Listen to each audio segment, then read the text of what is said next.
আমরা সংবিধানের ৭০ অনুচ্ছেদের ব্যাপারে বলতে পারেন এক ধরনের ঐক্যমতের জায়গাটা আমরা আজকে পৌঁছাতে পেরেছি। আমরা বলেছি অর্থ বিল এবং আস্থা অনাস্থা ভোট, এই দুটো ব্যাপার ছাড়া বাকি প্রশ্নে সংসদ সদস্যরা স্বাধীনভাবে তারা তাদের বক্তব্য রাখতে পারবেন। দুটো প্রশ্ন আলোচনা এসছে, একটা হচ্ছে সংবিধান সংশোধনের প্রশ্নে, আরেকটা হচ্ছে জাতীয় নিরাপত্তার প্রশ্নে।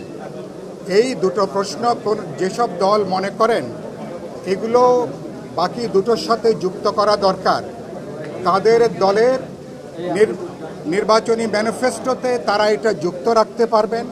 তারা যদি নির্বাচনে জয়লাভ করতে পারেন, পরবর্তী পার্লামেন্টে যে আস্থা ভোট এবং অর্থ বিলের পাশে সংবিধান সংশোধন এবং জাতীয় নিরাপত্তার বিষয়টাকে যুক্ত করে চারটে বিষয় তারা যুক্ত করতে পারবেন। বাকি প্রশ্নে সংসদ সদস্যরা ইন্ডিপেন্ডেন্টলি তারা ভূমিকা পালন করতে পারবেন। আর পরে একটা দীর্ঘ আলোচনা যেটা আমরা এখনও সমাধানে আসতে পারিনি, সেটা হচ্ছে সংসদের সংরক্ষিত আসনের ব্যাপারে।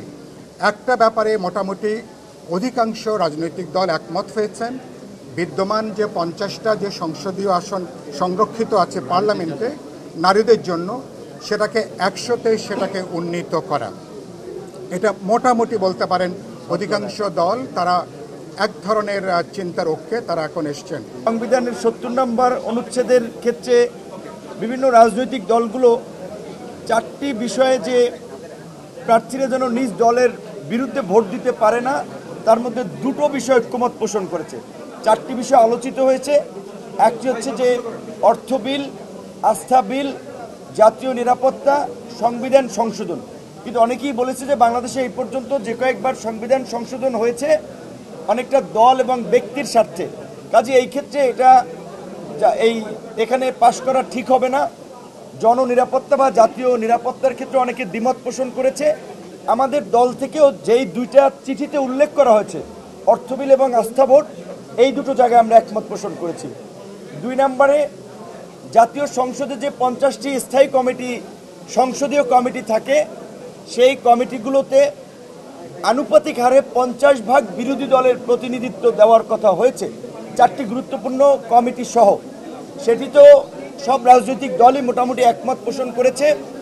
3 নম্বরে সংসদে নারীর আসন কিংবা নারীর প্রতিনিধিত্ব নিশ্চিত করার ক্ষেত্রে 100টি আসন সংরক্ষিত করার বিষয়ে সব রাজনৈতিক দলই কিন্তু একমত হয়েছে, আমরাও একমত। বিশ্বমানের থার্মিক্স রড, সালাম স্টিল থার্মিক্স, দেশের একমাত্র থার্মিক্স রড।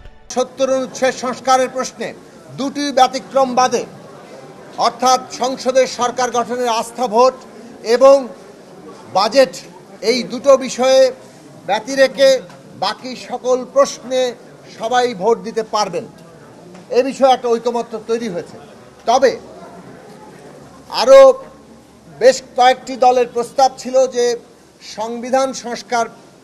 সংবিধান সংশোধন প্রসঙ্গ, অর্থাৎ ইস্তেহারে সংবিধান সংশোধনের প্রশ্ন যদি উল্লেখ থাকে সেই প্রশ্নে এবং জাতীয় নিরাপত্তার ক্ষেত্রে বিশেষত যুদ্ধ পরিস্থিতিতে এই দুটো অপশনে যুক্ত করার সিদ্ধান্ত যেটা হয়েছে, যে ন্যূনতম জাতীয় ঐক্যমত হয়েছে এই দুই প্রশ্ন ব্যতি রেখে থাকবে।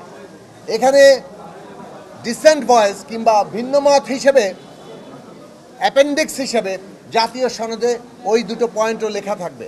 তার মধ্যে অ্যাপেন্ডিক্সে পরিশিষ্টে কিছু কিছু ভিন্নমত, যেসব প্রশ্নে ঐকমত্য হওয়া সত্ত্বেও ভিন্নমত আছে, সেইগুলো থাকবে, কিন্তু সেইগুলো নির্দিষ্ট থাকবে, এমন নয় যেন যে কোনো বিষয়ই সেখানে যুক্ত করা যাবে।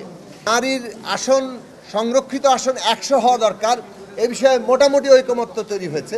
কিন্তু এই 100 আসন সরাসরি নির্বাচন হলে কি পদ্ধতিতে হবে সে নিয়ে এখন পর্যন্ত কোনো ঐকমত্য তৈরি হয়নি। ঘূর্ণায়মান পদ্ধতির পক্ষে সরাসরি নির্বাচনে 400 আসন করে 100 ঘূর্ণায়মান পদ্ধতিতে আমরা আমাদের সমর্থন রেখেছি। এর বাইরেও যদি ঐকমত্য না হয় তাহলে কোন ধরনের প্রক্রিয়ার মধ্য দিয়ে আমরা এই লক্ষ্য অর্জন করব সেটা নিয়ে আলোচনা চলছে, আমরাও ভাবছি, এবং এই নিয়ে রাজনৈতিক দলের মধ্যে আরও আলাপ আলোচনা হবে। ৭০ অনুচ্ছেদ ফ্লোর ক্রসিং নিয়ে অনেক আলোচনা হচ্ছে। জনগণের জন্য একটু বলছি যে ৭০ অনুচ্ছেদ বলতে বোঝানো হয় সংসদ সদস্য দলীয় ব্যানারে নির্বাচিত হবার পরেও সেই দলের দলীয় প্রস্তাবনা অথবা বিলের বিপক্ষে কোনো সংসদ সদস্য ভোট দিতে পারবেন কিনা, পারলে কোন কোন ক্ষেত্রে পারবেন, এই জিনিসটাকে বলা হচ্ছে ফ্লোর ক্রসিং অথবা হচ্ছে ৭০ অনুচ্ছেদ। আমরা শুরু থেকেই বলেছি যে এবি পার্টি দুইটা বিষয়ে সংসদ সদস্যদের দলীয় পজিশনের বিপক্ষে ভোট দেবার অধিকার থাকা উচিত না। তার ভিতরে একটা হচ্ছে আস্থা ভোট, নো কনফিডেন্স ভোট, যেটার মাধ্যমে আপনার নির্বাচিত সরকারের পতন হইতে পারে। এবং আপনারা আগের যারা ঘটনাগুলোর কথা মনে আছে, 2004, 5, 6 100-150 এমপি কেনাকাটা হবে, তারা অন্য দলে যোগ দেবেন এবং নো কনফিডেন্স ভোটে হারিয়ে দেওয়া হবে, এরকম চেষ্টা হয়েছে। 54-এর সংসদেও আমরা এই ঘটনাগুলো দেখেছি। তো সেই জায়গাতে আমরা বোধ করছি যে নো কনফিডেন্স ভোটের ব্যাপারে দলীয় পজিশনের বিপক্ষে যাওয়া উচিত না। আর দ্বিতীয়ত হচ্ছে আপনার মানি বিল, অর্থ বিল যেটাকে বলা হয়, অর্থ বিল হচ্ছে মোটা দাগে হলো বাজেট এবং অর্থ সংক্রান্ত যে সকল বিলগুলো আসে, ধরেন আপনি ভ্যাটের মানে বাড়াবেন কিনা, পার্সেন্টেজ বাড়াবেন কিনা, রেভিনিউ কালেকশন কিভাবে করবেন না করবেন এই সংক্রান্ত, কাস্টমস, এক্সাইজ, এই রিলেটেড যত বিলগুলো আছে সেগুলোর ব্যাপারেও দলীয় পজিশনের বিপক্ষে সদস্যরা ভোট দিতে পারবেন না। কারণ হচ্ছে এইটা হচ্ছে আমাদের রাষ্ট্রের ক্যালেন্ডারের সবচেয়ে গুরুত্বপূর্ণ জায়গা, যেই জায়গাটা যদি হেরফের হয় তাহলে সরকার দায়িত্ব পালন করতে পারবে না, স্টেট গভর্ন করতে পারবে না। এই দুইটা বিষয়ের বাইরে এবি পার্টি মনে করে যে কোনো বিষয়ে সংবিধান সংশোধন বলেন, জাতীয় নিরাপত্তা ইস্যু বলেন, যে কোনো বিষয়ে সংসদ সদস্যদের ঘরে বাইরে, দলের বাইরে, সংসদে পজিশনের বিপক্ষে কথা বলবার অধিকার থাকা উচিত এবং সেটা না থাকলে যে ডেমোক্রেটিক প্র্যাকটিস আছে সেই অভ্যেসটা লঙ্ঘিত হবে, বাধাগ্রস্ত হবে। ৭০ অনুচ্ছেদের বিষয়েও আমরা নতুন করে ভাবনার কথা বলেছি। তা সেই ভাবনায় আজকে আমাদের দলের নানা মত, তারপরে ঐক্যমত্য এখানে আমরা পোষণ করা গেছে। অন্তত পক্ষে ধরুন আস্থা ভোট এবং অর্থ বিল, এই দুইটা গুরুত্বপূর্ণ। এই জায়গায় তারা দলের বিপক্ষে ভোট দিতে পারবেন না, অন্য সময় তারা কথাবার্তা বলতে পারবেন। এইটা আমরা ঐক্যমত পোষণ করেছি। অন্যান্য বিষয়ে যার যার মত আছে সেইটা তারা তাদের মতো বলুক, আসছি। এটা একটা। দ্বিতীয় আর একটা বিষয় আছে, আপনারা জানেন পার্লামেন্টে আমাদের ওইখানে স্থায়ী কমিটি থাকে। তা সাধারণত আমরা দেখি স্থায়ী কমিটিতে যারা নির্বাচিত হন তারাই সব থাকেন।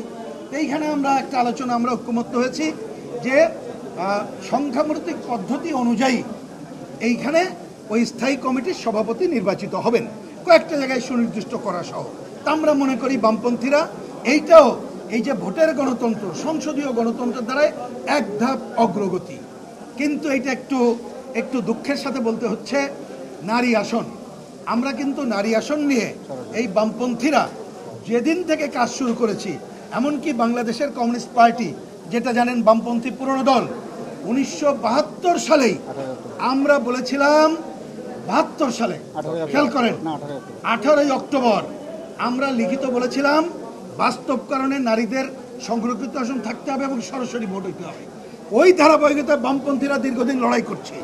আমরা আজকেও ধন্যবাদ জানাই ঐক্যমত্য কমিশনকে, তারা এই সংরক্ষিত আসন বৃদ্ধির প্রস্তাব করেছেন, 100 আমরা ঐক্যমত। সরাসরি ভোটের ব্যাপারে ঐক্যমত্য হয়েছি। এ ব্যাপারে অনেক দলের নানা মত আছে, আমরা সেটা নিয়ে মন্তব্য করতে চাই না।